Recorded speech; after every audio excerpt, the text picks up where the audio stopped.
At the company dinner for couples, she arrived arm in arm with another man. I, who until that night had been waiting for a message, some excuse saying that she wouldn't be coming, that she was tired, that she preferred to stay home, saw her enter smiling, as if nothing was out of place. She smiled at her colleagues, greeted the directors, fixed her hair and placed her hand on the shoulder of the man who was with her, as if she had been doing so for a long time. It was at that moment that my body froze. Not with anger. Nor with jealousy. But with a specific type of shame that only those who have truly loved and been betrayed understand. The shame not of having been betrayed, but of having trusted too much. I got up from the table, with shaking hands and an empty heart, and went to her. She turned her face away as if she expected a different reaction. As if I were going to greet her politely and pretend not to see the clown I had become in front of everyone. But I looked her straight in the eye, with a firm voice, and said, "You made a fool of me. I thought you wouldn't show up at the couples meeting and you come with me with another man. Enough of this humiliation. Let's settle things in court." She smiled. Yes, she had the audacity to smile.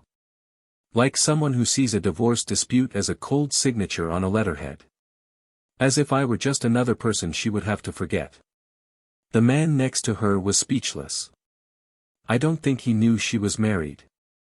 Or maybe he did, but he never thought I would have the courage to expose her in front of everyone. But I did. And that was just the beginning. That night, I couldn't sleep. I sat in the living room, still wearing my wrinkled business suit, and stared into space as if time had frozen. It wasn't just the years we'd spent together. It was the life I had built around her. The trips, the family Christmases, the children sleeping in the back seat while we drove to her mother's house. The promises, the Sunday lunches, the birthdays. I had accepted the silences, the tiredness, the mood swings, the absences justified by long meetings. I had been understanding when she wanted space. I supported her projects, encouraged her dreams, even when it meant putting mine on hold. And now it all seemed like a bad joke. As if I had lived an illusion inside my own home. She had betrayed not only me, but the image of us that existed in the eyes of our children, our friends, our family. A betrayal that wasn't just physical, it was a betrayal of the pact, of the promise, of respect. In the days that followed, she didn't even try to call me. She seemed convinced that she was doing the right thing. Or worse, indifferent. Her lover. A stranger with a cynical smile and a blank stare, who probably believed he was taking advantage of her by stealing another man's wife. Little did he know what kind of woman he was taking. But that wasn't my place anymore either. It was no longer my responsibility to protect her from her own mistake. And when the divorce papers arrived, she signed them without hesitation. Without even reading the terms carefully. Maybe she thought I, as always, would be fair. Maybe she thought she knew me too well. Maybe she never really knew me at all. While she threw herself into a new passion, desperately trying to recreate a love that had already been spent, I began the slow but steady process of rebuilding myself. Not with blind revenge, but with the dignity she had lost by giving in to vanity and ego. I went to therapy. I talked to my children. I was honest with each of them. I didn't speak ill of their mother, but I didn't hide the truth either. He only said that sometimes people make bad decisions, even after years of doing the right thing. And that the important thing was for us to stay standing, together, even in ruins. It was hard. It hurt. But it also freed me. It freed me from illusion. It freed me from the fear of being alone. It freed me from the idea that love demands constant sacrifice. It doesn't. True love doesn't ask us to diminish ourselves to fit in with someone who has emptied themselves inside. Months later, something I never imagined happened. I met someone. Not on an app. Not at a party. I met her by chance, in line at a movie theater, on a rainy day, with a broken umbrella and a terrible mood. And she smiled. A simple smile. A clean smile. A smile that wanted nothing more than a good movie and a good conversation. And there, without realizing it, my heart took a step. A shy, insecure, but courageous step. We started talking. Little by little. Cautiously. And she never asked me about my past. She just listened when I felt I needed to talk. And when she told me about her divorce, I realized that there was pain too, but a pain transformed into learning. We recognized each other. Not because of the suffering, but because of the way we survived it. My children met her months later. I waited. I wanted to make sure there was room for her in my life before introducing her to my world. And the unexpected happened. They liked her. They didn't just respect her. They liked her. They laughed with her. They asked her questions. They created nicknames. And I saw, there, in the naturalness of the interactions, that I had achieved what many think is impossible, rebuilding love without carrying the weight of the old one. Meanwhile, the other woman, the woman I once called my wife, was slowly and too late realizing what she had lost. It wasn't the comfort, the status, or the Sunday dinners. It was the emotional security, the complicity, the silent loyalty of someone who shared silences without demanding explanations. She tried to come back. First with cold messages. Then with apologies. Then with tears. She tried to get her children to intercede. She tried to meet me casually at events where she had never even shown up before. But it was too late. She had traded love for cheap excitement. And now, all she found were closed doors, doors that she herself had locked. Perhaps the most ironic thing of all was the end of her affair with her lover. He left her. He said she was not who he imagined. That she was too intense, too confusing, too demanding. And she, who thought she was winning, discovered that she had bet everything on an illusion even greater than the one she had destroyed. She tried other relationships, but no one took her seriously.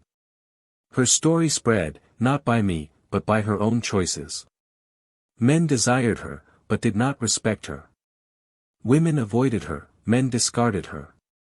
And for the first time, she had to look in the mirror and see what she had become.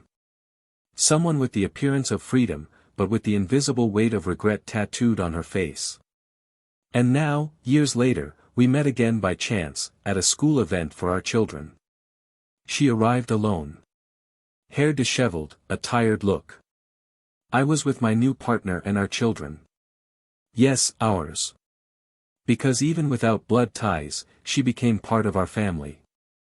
And it was at that moment, when she saw me smiling, when she saw her children hugging her and playing with that woman she tried to ignore, that my ex understood. She understood, in the most absolute silence, that she lost everything. Not because I was cruel, but because she herself decided that a whim was worth more than an entire story. And what was left for her was the memory of what could have been, and will never be again. But what she doesn't know, what she never knew, is that before that couple's dinner, I had already noticed the signs. The averted glances. The deleted messages. The delays. And I had already started to write my own ending. The only thing I didn't expect, what not even the most lucid of men could have predicted, was what I found in the back of her closet, the day before that dinner. A small box. With letters. Old gifts. Things I thought were lost. And a note. A note that would change the entire way I saw what she had done. A note that might explain everything, or complicate it even more. But that you will understand with time. Because some answers only come when the pain calms down and the silence is louder than any scream. Welcome to the channel. Here, we do not romanticize or support any form of cheating. All the stories you hear are fiction, but carry deep emotional truths. The goal is clear: show how betrayal corrodes, destroys homes and marks lives forever. Get ready now, because what you're about to hear, it's not just a story, it's a reality check. Good listening. When Daniel met Helena, he wasn't looking for anything. He was one of those discreet men, with a calm voice and a direct gaze, who never liked the spotlight but always drew attention to themselves with the kind way they treated people. He met her at a marketing seminar on a hot spring weekend. She arrived late, out of breath, her hair still damp, and tripped on the step when she tried to sit down, causing her bag to spill a cup of coffee onto her papers.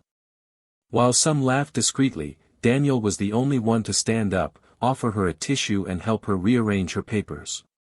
The smile she gave at that moment, grateful and embarrassed, was the first sign of a connection that neither of them could explain in words. It wasn't love at first sight. It was something rarer, an immediate comfort. As if both of them, without knowing it, had been waiting for each other for a long time. Helena was always intense. She said what she thought, even if it caused noise. She had a lively way of life, an energy that pushed the days forward, without time for hesitation. She had clear ambitions, to advance in her career, to form a solid family and to travel the world. Daniel, on the other hand, was the opposite, focused, methodical, passionate about routine and small kindnesses. He believed that love was built on details, a cup of hot tea left on the table, a note in the wallet, a text message at the wrong time just to say, "I was thinking of you." They met in the midst of their differences and, instead of canceling each other out, they built a rare balance. They were not the kind of couples who live off public declarations, but their gestures of affection were daily, consistent, almost invisible to others, but deep between them. From their courtship to their marriage, they were 2 intense years, full of discoveries. They traveled whenever they could, even if it was to the neighboring city. Daniel liked to record everything, spontaneous photos, silly videos, memories that he organized in albums as if he were building a shrine. Helena, on the other hand, lived more in the moment. For her, the past was beautiful, but the present was too urgent to be ignored. When they decided to get married, it was in a small ceremony, surrounded by close friends and family. Nothing luxurious, but full of emotion. She wore a light dress, and he wore a suit borrowed from a friend, but there was something there that no one could fake, an almost blind trust in the us they were building. Over the years, the two began to shape their life together like clay with their hands. Their first apartment was small, with leaks in the walls and constant noise from the street, but it became their favorite place in the world. There, they shared tight bills, ambitious plans and many sleepless nights, whether due to insomnia, laughter, or conversations about the future. When their first child was born, Daniel cried as if he had discovered a new form of love. Helena, although scared of motherhood, dove headfirst, trying to balance work, breastfeeding and the new couple dynamic that inevitably changes with the arrival of children. The following years brought stability. They bought a larger house, with a backyard for their children to play in and space for Helena to set up a small home office. She had become one of the most respected leaders in her field, recognized for the determination and creativity with which she led projects. Daniel, in turn, continued in his administrative work, where he was always highly respected, although he never worried about moving up in the ranks. For him, the most important thing was peace and time with his family. To outsiders, they were the epitome of the ideal couple, united, loving, successful, and with well-behaved children. But the deepest stories are not told by appearances, but by the silences that accumulate within the home. Over time, the differences that once made them complete began to create small noises. Nothing serious, nothing blatant. But they were there. Helena wanted more, always more. More trips, more challenges, more recognition. Daniel wanted less rushing around, less busy schedule, less exposure. He liked quiet Sundays in the backyard, she preferred parties and events with friends from work. He suggested nights at home, with wine and old movies. She said she needed to be at a cocktail party, important for contacts. They began to lose the habit of long conversations on the couch. The messages during the day became more formal. The affection, more spaced out. Not for lack of love, but because of too many demands. Even so, they remained together with dignity. Daniel continued to prepare breakfast for his children and take them to school. Helena continued to worry about the dates of their children's meetings and the organization of their birthday parties.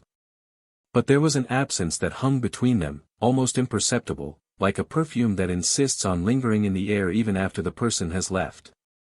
They both felt it, but neither said anything. Maybe out of fear that naming it would make it real.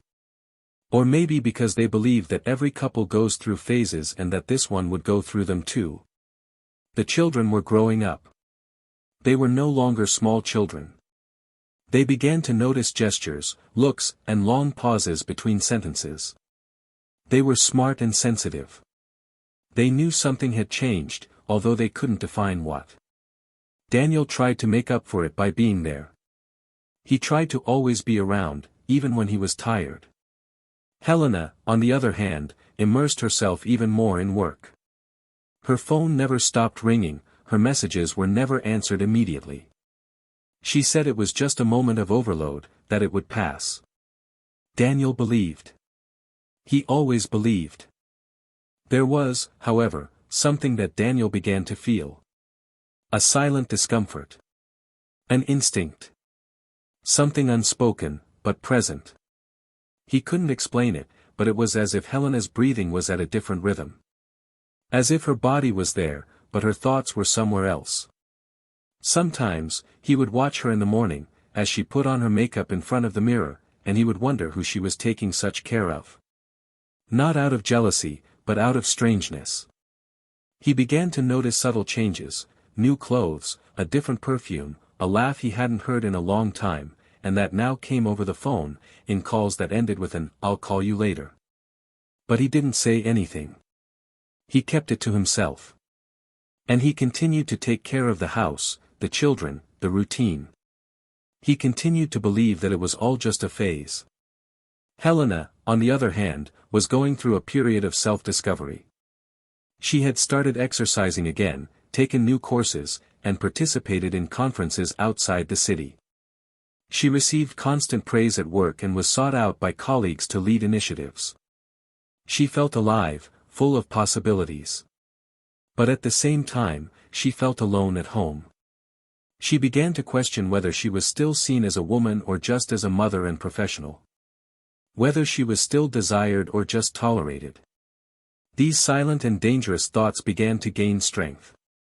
And even without verbalizing them, they began to guide her choices. Their lives, which had once been made of complicity and presence, were now organized in parallels. They talked about their children, about the maintenance of the house, about bills and schedules. But no longer about what they felt.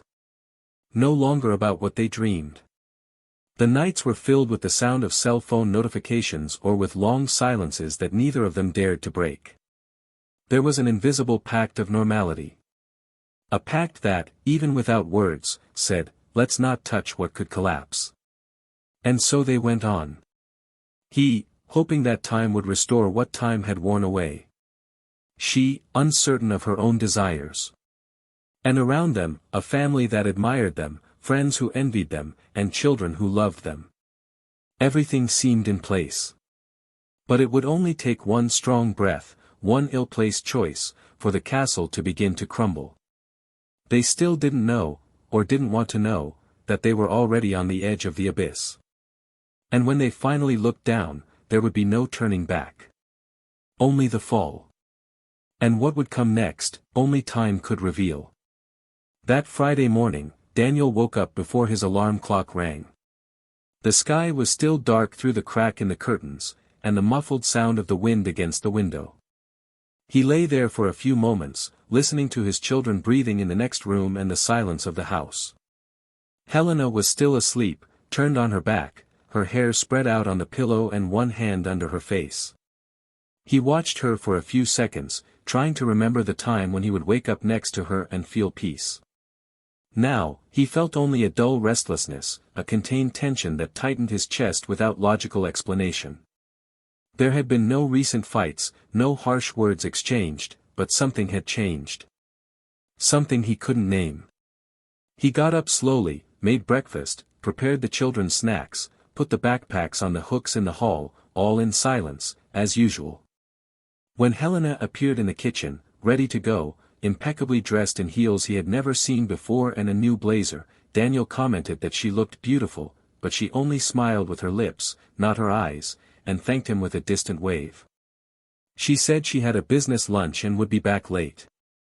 He nodded without question. Once again. In the following days, that feeling grew like an ink stain on light fabric. Helena seemed increasingly distracted. She forgot simple things, didn't respond to messages, avoided eye contact. Weekends that had once been so familiar were now filled with her commitments, supposedly professional, but lacking in detail. Daniel, for his part, tried not to suffocate, but he felt like someone locked out of his own house. He began to observe her more closely. Small details that would have gone unnoticed before now jumped out at him, a new perfume that didn't suit her, messages deleted before he approached, muffled laughter on the cell phone, different clothes, a sparkle in her eyes that wasn't meant for him. He tried to convince himself that it was just paranoia, a side effect of years of routine, of a marriage that perhaps just needed a little more lightness. But there was something there, something real, and it hurt to admit it.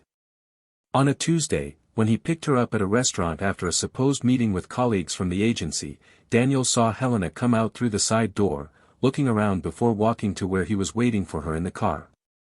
There was a nervousness in her steps, a hidden rush. When she got into the car, she avoided the usual kiss and said something about being tired. Daniel said nothing. He just smiled and asked if everything was okay. She said yes, but her tone was like she wanted to end any attempt at conversation. He spent the entire trip in silence, fixed on the steering wheel, fighting the urge to ask questions that he might not be ready to hear the answers to. As the weeks went by, Helena became almost like a guest in her own home. Dinners were rushed, kisses became formal touches, and conversations became lists of tasks. The children noticed, asking why their mother no longer ate dinner with them, why she no longer read them bedtime stories.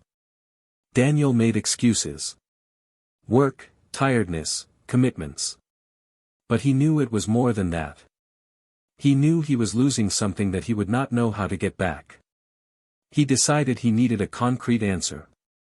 Not out of distrust, but out of self-respect. On a rainy Saturday, when Helena said she would leave early for a company event, Daniel followed his instincts. She said she would spend the day with her children at the city's indoor park. She nodded unusually quickly and hurried out. He left the children with their mother, making up some excuse or other, and decided to follow Helena's car. He saw her deviate from her usual route. He watched her park in front of a building he didn't recognize. He stood there for a few minutes, not daring to get out of the car. But then he saw her get out and be greeted at the door by a man who hugged her intimately. A hug too familiar to be recent. A kiss on the cheek that slid down to her jawline.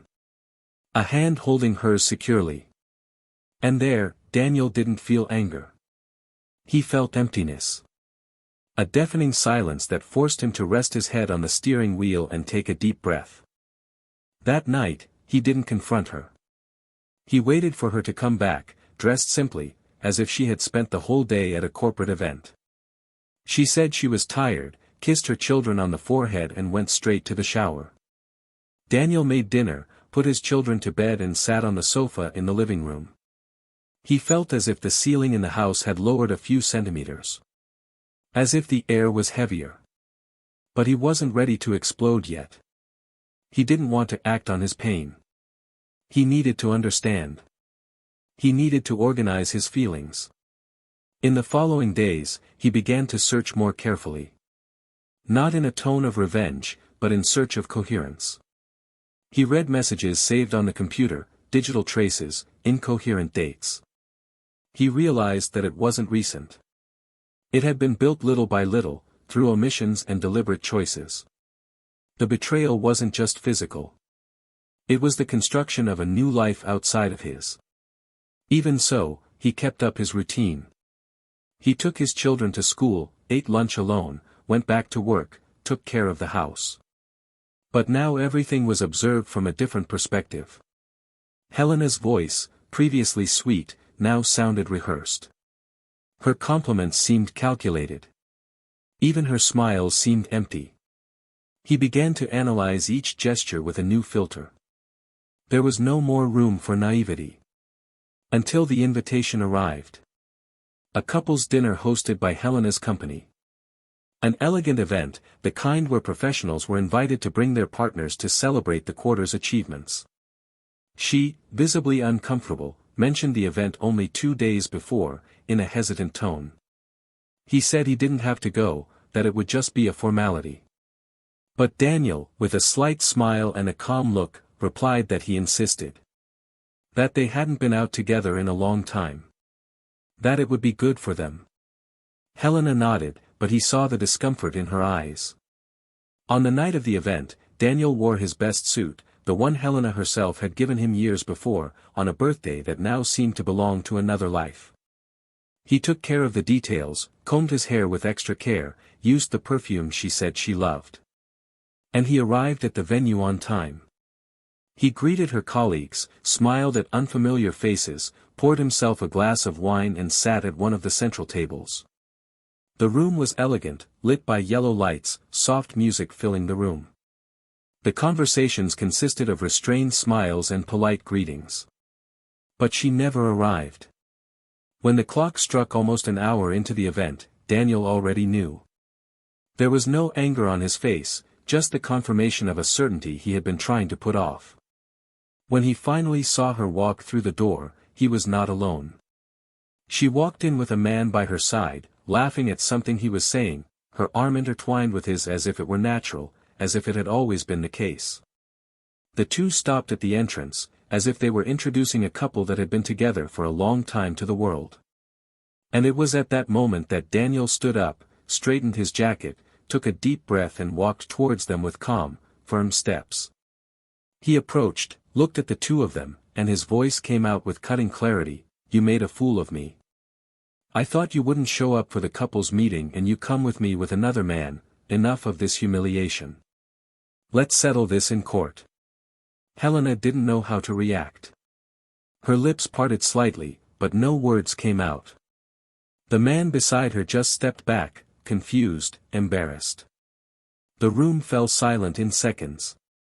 All eyes turned to the three of them. And in that moment, Daniel realized that he had reached the limit of what he could bear. But he also knew, with an almost cruel clarity, that this was only the beginning of the true end. What he didn't imagine, what not even the most attentive of men could have foreseen, was that the betrayal, as painful as it was, still hid something bigger. A secret that would change everything. A detail that he didn't know yet, but was about to discover. When Daniel left that room, his steps were slow but steady. There was no rush, no desperation. The storm had already happened inside, and now, outside, he walked among parked cars and shocked faces without even noticing their presence. The night air seemed denser, as if the atmosphere carried the weight of what had just broken. He didn't look back. He didn't want to see Helena's eyes, he didn't want to interpret whether she was regret, surprise or just coldness. It didn't matter anymore. What he needed was to get away from the sound of his own pain.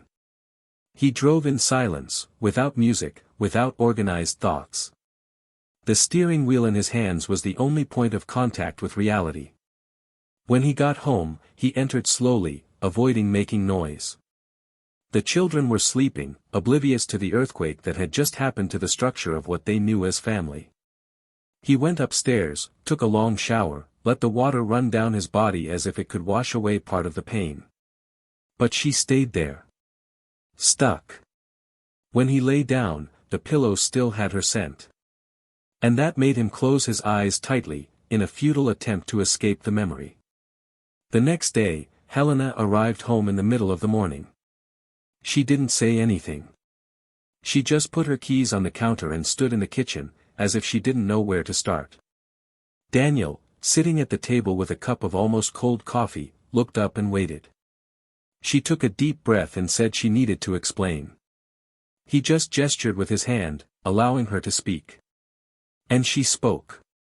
She said that things had gradually gotten lost, that she hadn't planned anything, that she felt alone, confused, that she was searching for something she didn't even know what it was. The words came with effort, as if they were heavy in her mouth. He listened, but didn't react. When she finished, silence settled in like a third body between them. And then he spoke, not with anger, but with profound exhaustion. He said he didn't understand how someone could destroy an entire story because of an unresolved impulse. That he could forgive a mistake, but not the coldness with which she transformed his absence into normality. Helena cried. For the first time, he saw real tears. But I still didn't know if it was regret or just the pain of being unmasked. In the following days, the separation process began. Papers were organized, accounts were separated, routines were shared. Helena moved to a small apartment and began to see her children on alternate weekends. Daniel, with the help of his mother and a babysitter, kept the house. The pain was still throbbing, but it was slowly giving way to lucidity. He began to go for walks, meet old friends, read books that had been piled up for years. He missed many things, but he began to realize how much he had been nullifying himself lately. How he had ceased to exist as an individual to maintain a structure that was already compromised. And it was during this process that he met Laura. Laura didn't arrive like a hurricane. She arrived like a breeze. A serene woman, with a calm smile and a firm gaze. They met by chance, in a library, and began talking about books, children, and everyday life. She was also divorced, the mother of a girl, and had a life marked by different but equally profound pains. Little by little, they got closer. Nothing rushed. Daniel still carried open scars and Laura knew when it wasn't time to invade. She became a constant presence, but never invasive. Daniel's children, surprisingly, liked her almost immediately. There was no effort on her part. Just kindness, listening, patience. And this made the children find in her a place of welcome that they didn't even know they needed. But on the other side, Helena was beginning to sink into an abyss from which she would not be able to escape on her own. Her lover left her. He said he had not expected any involvement, that he thought she would leave the marriage and become someone free, spontaneous, ready to start over. But he found in her a confused woman, full of guilt and contradictions. And when he left her, he did so bluntly. He told her she needed to sort things out on her own. Helena tried to hide her pain, tried to continue with her routine, but she realized she had become invisible even to herself. Friendships that had once seemed loyal disappeared. Dinners with colleagues became solitary. The parents of the children at school now looked away. The betrayal that he had believed to be an act of liberation now turned out to be a slow condemnation. It was on one of those gray days that he decided to write a letter to Daniel. A letter that did not explain what had already been said, but revealed what had always been hidden. Along with the letter, he enclosed something that he had kept secret for months. An envelope with paper clippings, excerpts of messages, little notes and photos. Daniel received the letter on a rainy afternoon. He was returning home with his children when he saw the envelope on the table. He recognized her handwriting and hesitated for a moment. But he opened it. He read the letter slowly, his heart alert. And then he got to the part that froze the blood in his veins. Helena confessed that, in the months when her relationship with her lover was still beginning, she had created a fake profile on social media to try to understand what Daniel felt. She pretended to be an interested woman and began interacting with him as if she were a stranger. And, to her surprise, and anguish, she realized that he never fell into the trap. He responded politely, but made it clear that he was a married man, committed to his wife and family. Helena insisted, tested the limits, used arguments and insinuations. And still, Daniel was unshakable. He never gave in. He never cheated. Even in silence, even when betrayed, he was loyal to the end. And she, consumed by guilt, decided not to tell. She kept this secret like a poison that ran through her veins every day. The envelope contained copies of the conversations. The messages, with the date and time, clearly showed Daniel's trap and determination. His last message said, "I don't know who you are, but I'm not interested. I have a wife I love, even if sometimes things aren't perfect. Loyalty is a choice. I made mine. When he read it, Daniel felt a mixture of relief and anger. Relief in knowing that even in the midst of chaos, he had maintained his integrity. Revolt at having been tested in such a cruel way, at having been watched by the woman who should have trusted him more than anyone. But most of all, he felt a dry cut in his chest. It was the end. There was nothing left. 2 days later, Helena showed up at his door. Pale, haggard, with sunken eyes and the original letter in her hands. She said she needed to see him. That she needed to apologize not for what he already knew, but for what she had hidden. That the test she had set, that vile trap, was the greatest proof of how lost she was. Daniel listened to her in silence. When she finished, he looked her in the eyes and said he no longer held any hatred. That what he felt now was pity. Because she had had everything in her hands, love, fidelity, family, and exchanged it for uncertainty. He also said she was at peace. And that she had found something she might never have, serenity. That night, Daniel went to dinner with Laura and her children. They sat together, laughed at each other's jokes, shared dessert. And for the first time in a long time, he felt whole. He knew the wounds were still there, but he also knew that he had survived what he thought would destroy him. And that, somehow, he had found himself again. Helena, alone in her apartment, held the letter she had written as if it were the last thing she had left. And maybe it was. Because when she lost Daniel, she didn't just lose a husband. She lost the only man who, even when tested in the shadows, was able to be loyal in the light of day. 2 months had passed since Helena's last visit. The house where she had lived with Daniel for over a decade now followed a new routine. The paintings had been changed, the cushions on the sofa no longer matched her old tastes, and the old desk where she worked gave way to a bookshelf with toys, children's books and a recent photo of Daniel with his children and Laura on a picnic. Time seemed to have dissolved the last traces of her in that home, and even though there were 1 or 2 corners still marked by memories, the atmosphere had changed. The air was lighter, the silences were no longer uncomfortable and the dining table, previously a scene of absence, was now filled with conversations, laughter and crossed voices. Daniel had managed to transform ruins into shelter again, and Laura, with her firm delicacy, helped to cement this new chapter with gestures that did not ask for recognition, only belonging. One afternoon, after picking up the kids from school, Daniel stopped by the market to buy ingredients for a recipe Laura wanted to try with them over the weekend. While waiting in line, he heard a familiar voice 2 cashiers ahead. He looked up slowly, and there she was. Helena, thinner, dressed simply, her hair tied up haphazardly, as if she no longer had time or interest in getting ready. She stared at the machine's display as if the numbers weighed heavily, and as she left, her gaze met his for a brief moment. But she didn't stop, didn't smile, didn't wave. She just passed by, as if she understood that she was no longer part of the landscape. Daniel felt a pang inside, but it was a quick pain, like a memory that passes without hurting. He went home with the bags, helped his children with their homework, and at night, he fell asleep with Laura leaning on his shoulder, the sound of her breathing bringing him a peace he didn't even know he could still feel. However, life has a strange way of making final chapters feel incomplete until a final paragraph is written. One sunny Sunday, while they were preparing lunch together, Daniel received an unexpected call. It was the principal of the children's school. It was a bureaucratic matter, nothing urgent, but she mentioned something that intrigued him, a form signed by Helena with a different last name. He found it strange. He thanked her for the call, hung up, but it stayed in his mind. Not because of the signature, but because of something in the principal's tone, as if she had more to say but couldn't.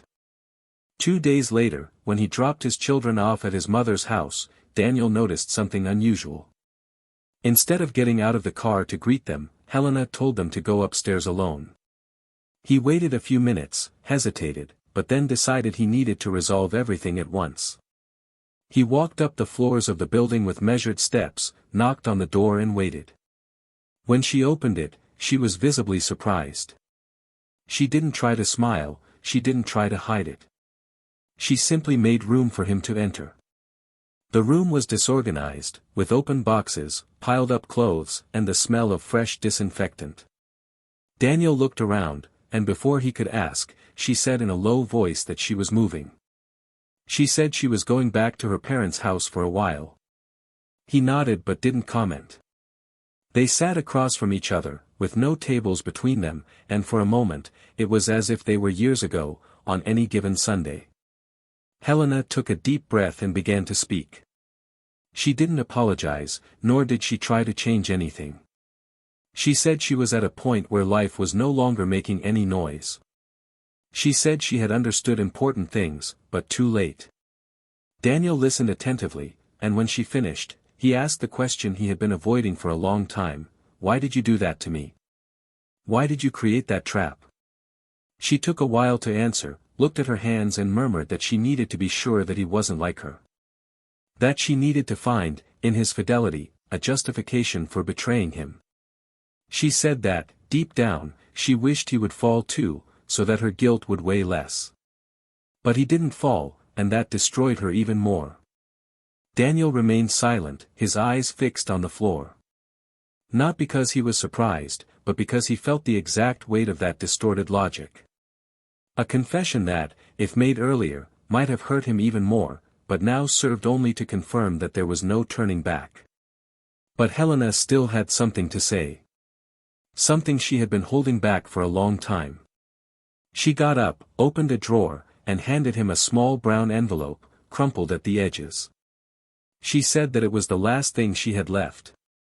Daniel took the envelope, opened it carefully, and found a note inside. The handwriting was old, almost childish. He recognized it as being from his youngest son, written months ago, when he was still living with her. The note said, "Mommy, I like Daddy's house better now. Everyone there seems really happy. The new girl is nice. She seems to like us. She doesn't yell. And Daddy doesn't get sad." Daniel felt his eyes burn. Not because of the content of the note, but because of the date. It had been written long before Helena even knew he was getting involved with Laura. And yet, the child already understood. He realized that there was a new kind of affection, a new truth being built there. Helena, with tears in her eyes, said that she found the note at the bottom of her backpack and never had the courage to say it. That it was that piece of paper, more than the betrayal, more than the end of her marriage, that brought her down. Because it was the child who revealed what she didn't have the courage to face, that she herself had become a toxic presence. That she had stopped being love. Daniel held the paper for a few seconds, folded it again, put it back in the envelope and stood up. He said he didn't hold a grudge, but that there was no more room for it in his life. That he had built something new, and that even though the past had left its mark, he would not give up the peace he had finally achieved. Helena just nodded. There was no longer any strength in her words. Only resignation. When he left, she went back to the sofa and stood there, staring at the closed door, hugging herself. That night, Daniel sat at the table with Laura and the children. Dinner was simple, but there was warmth, laughter, and affection. Laura helped the boys solve a math puzzle while Daniel cleared the dishes. Soft music played in the background, filling the room with that familiarity that only true homes know. When the children went upstairs to brush their teeth, he and Laura were alone for a few minutes. She asked if everything was okay. He looked into her eyes and said, without hesitation, yes. That everything was finally exactly where it should be. And as he lay down that night, with Laura asleep by his side and his son's note tucked away between the pages of a book, Daniel understood that some truths are only revealed when the noise stops. That tested fidelity had turned into freedom. That wounded love had been reborn. Not with the same features, not with the same person, but with a silent strength that only those who survive the fall can understand. And that sometimes, the true happy ending is not in reclaiming what was lost, but in building, from scratch, what never really existed.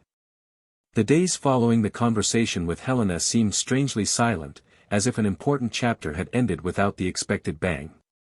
There were no fights, no final confrontations, just a feeling of mutual exhaustion, that everything that needed to be said had already been said.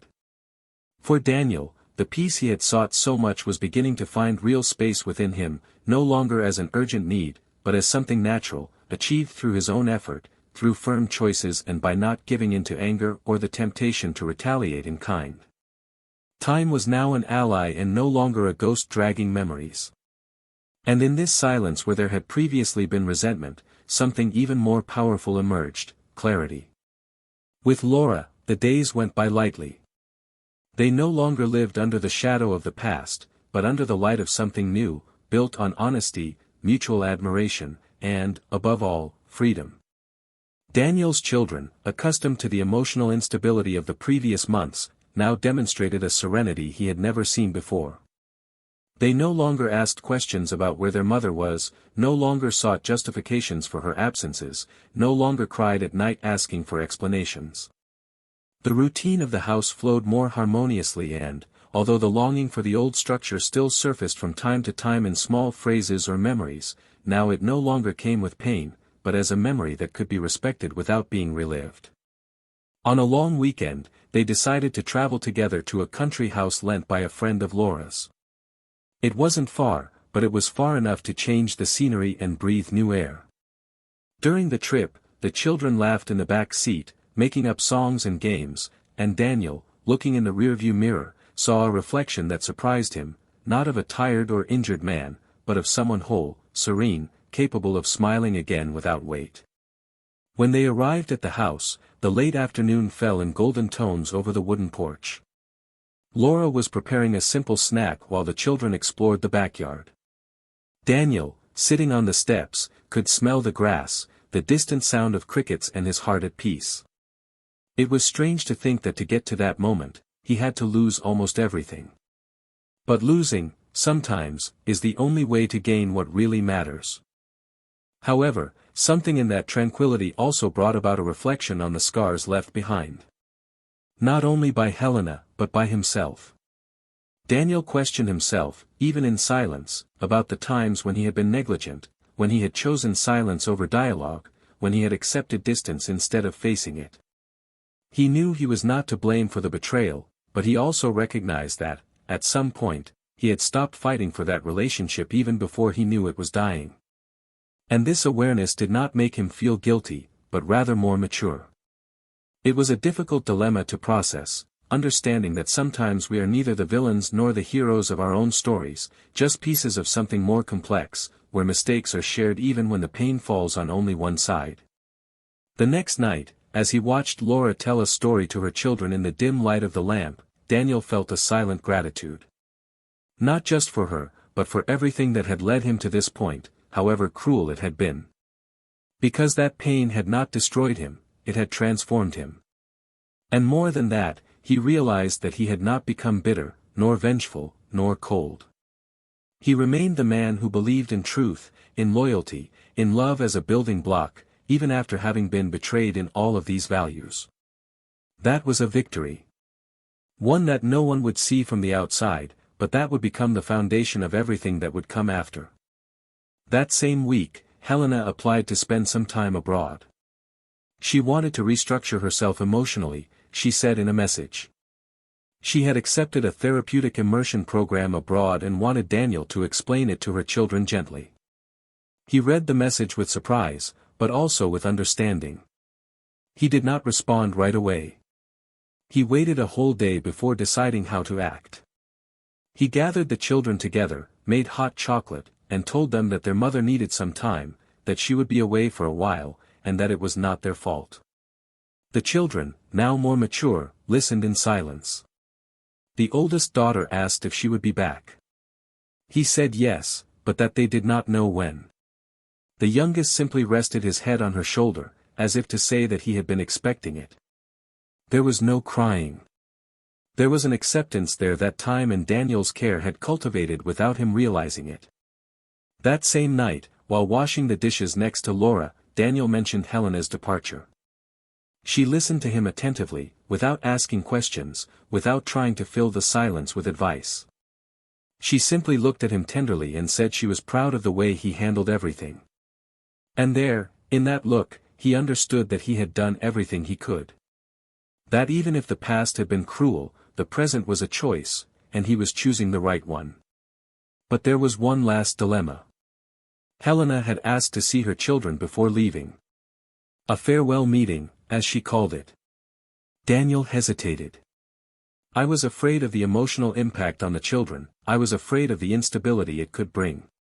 But I also knew that refusing could create hurt feelings that they would carry with them. Laura, sensible, suggested that the meeting take place in a neutral place, like a park, and that Daniel be present, but far enough away to give them space. And so it was done. On Saturday, they met in a quiet park with old trees and wide, light-colored stone paths. Helena was dressed simply, without makeup, and her eyes were tired but sincere. When she saw her children, she knelt on the ground, opened her arms, and hugged them tightly. He spoke few words, but with genuine emotion. He asked for forgiveness. He said he needed time to find himself again, that he loved them deeply, and that he hoped that one day they could meet again as a new version of herself. The children, moved, said they would understand and that they would wait.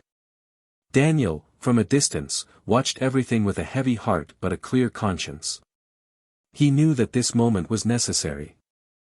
That it was the end of the last bond that needed to be untied.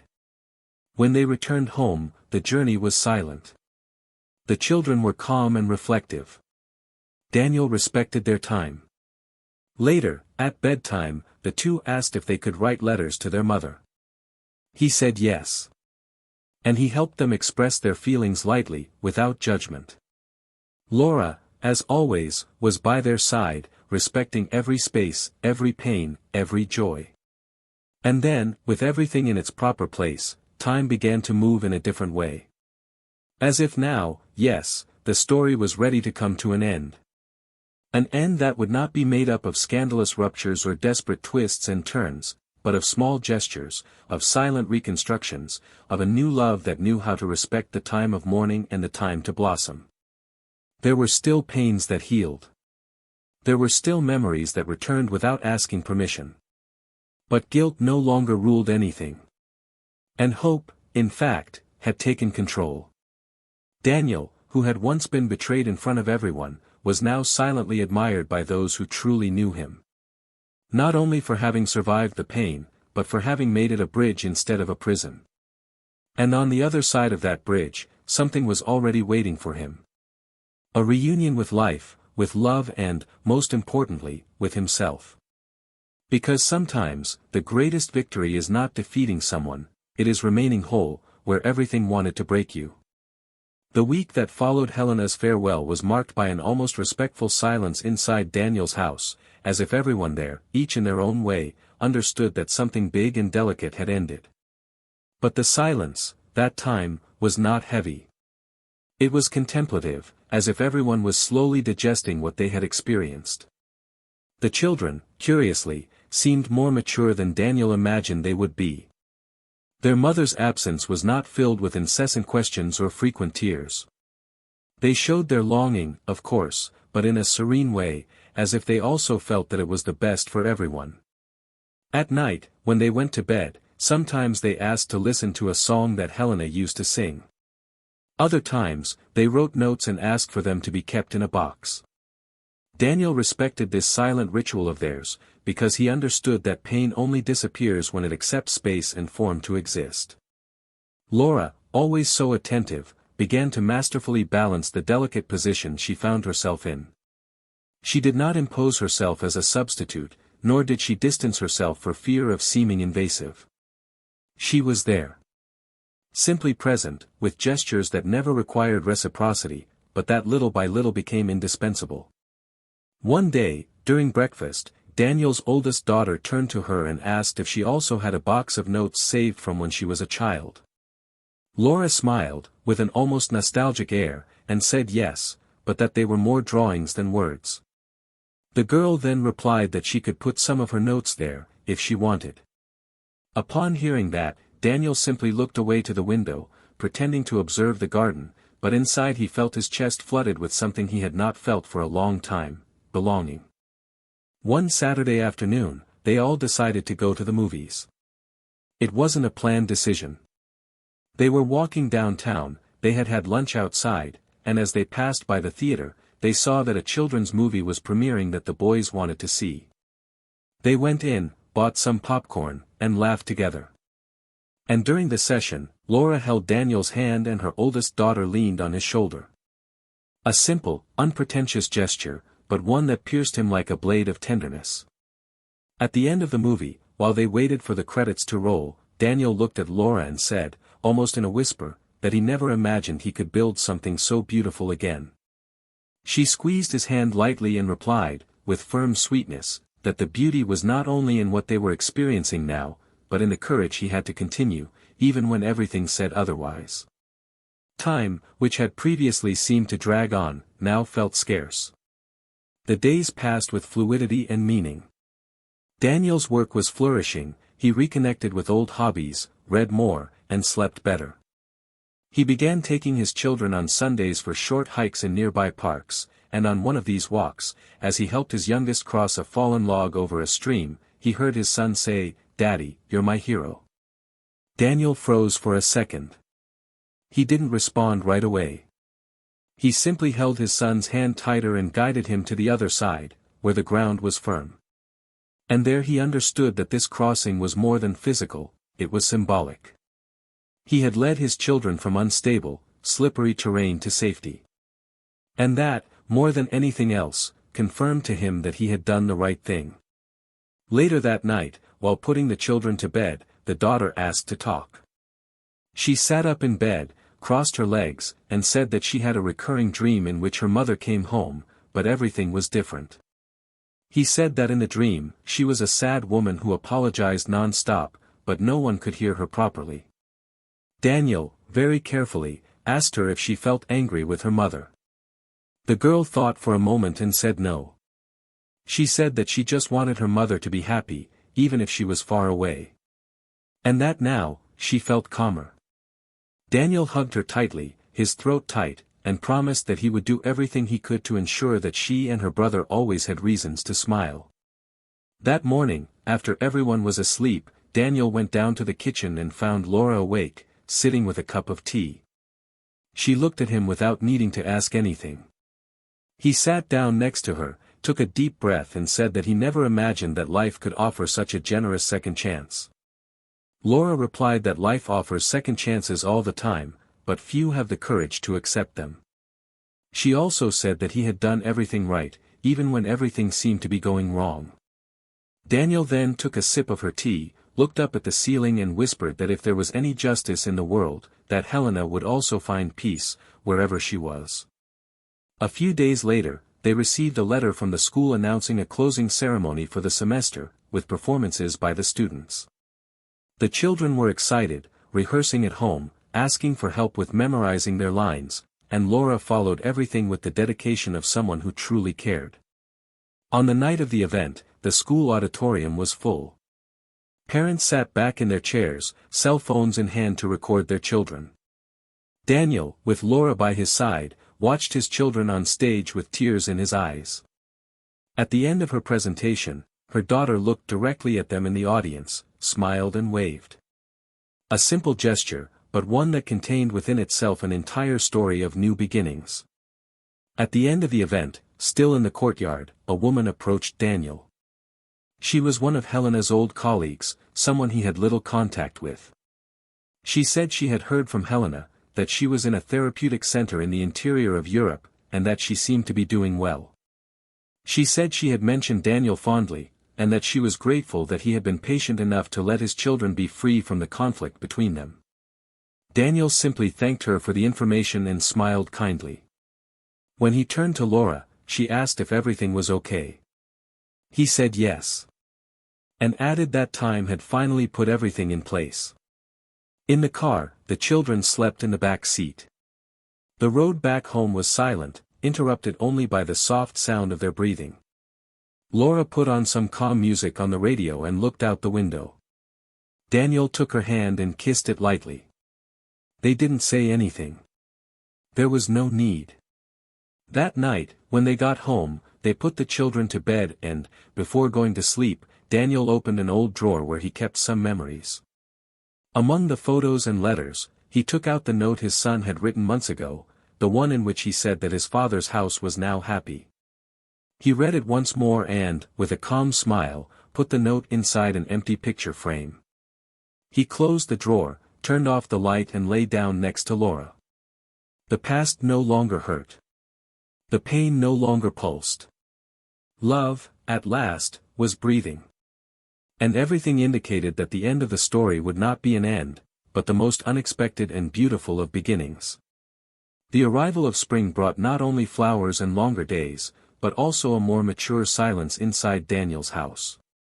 Not the silence of absence, but the one that arises when everything finds its place. The routine had acquired a new, natural rhythm, without the tensions of before, without the hesitations of uncertain days. The children were fine. They laughed more, asked fewer questions. They no longer sought explanations in the past, because they had begun to understand that life is also made up of necessary goodbyes. Laura, firm and sweet as always, continued to be the invisible link that held everything together, even in the moments of silence, even on the most neutral days. Her presence became so natural that it no longer seemed like a novelty. It was the kind of love that didn't need to be proven, that didn't demand recognition, but that was felt in every corner of the house, in every spontaneous gesture, in every look exchanged between her and Daniel in the middle of an ordinary conversation. One Sunday, while they were having breakfast together, Daniel's daughter asked if they could make a photo album with happy moments from the past. Laura smiled, already sorting through some images on her cell phone. Daniel, observing everything, got up and brought out an old box where he kept some memories. There, among clippings, movie tickets and handwritten notes, was a photo that he hesitated to show. It was of him with Helena and their children, taken on a birthday years ago. He looked at it for a few seconds, then put it back in the box, as if that piece of history belonged to another book. A book that he didn't want to forget, but that he no longer needed to read again. Helena, on the other hand, did not find the same peace. After leaving for Europe, she went through an intense period of emotional immersion. She had to revisit old pains, face choices she pretended she hadn't made, look in the mirror and admit what she never had the courage to admit, that she had betrayed herself before she had betrayed anyone else. At first, she kept in sporadic contact with her children. She called, sent messages, asked how they were doing. But over time, she realized that the answers came with restrained affection, as if there was no more room for her in that daily routine. This tore her apart in a silent way. He started writing letters, trying to reconnect, trying to explain that he wasn't a bad person, just a lost person. But what she still didn't understand was that sometimes forgiveness isn't enough to heal the damage. It takes reconstruction. It takes presence. And she was no longer part of that. In one of these letters, she confessed that she had thought about going back, trying to rekindle something with Daniel, even if it was just friendship. But after watching a recording that her children sent her, of a video in which they were all laughing together around a campfire with Laura telling stories, she understood that there was no longer a place for her there. Not out of cruelty. Not out of revenge. But because that family had found balance, and her presence could mean not the love she wanted to offer, but rather the unbalance once again.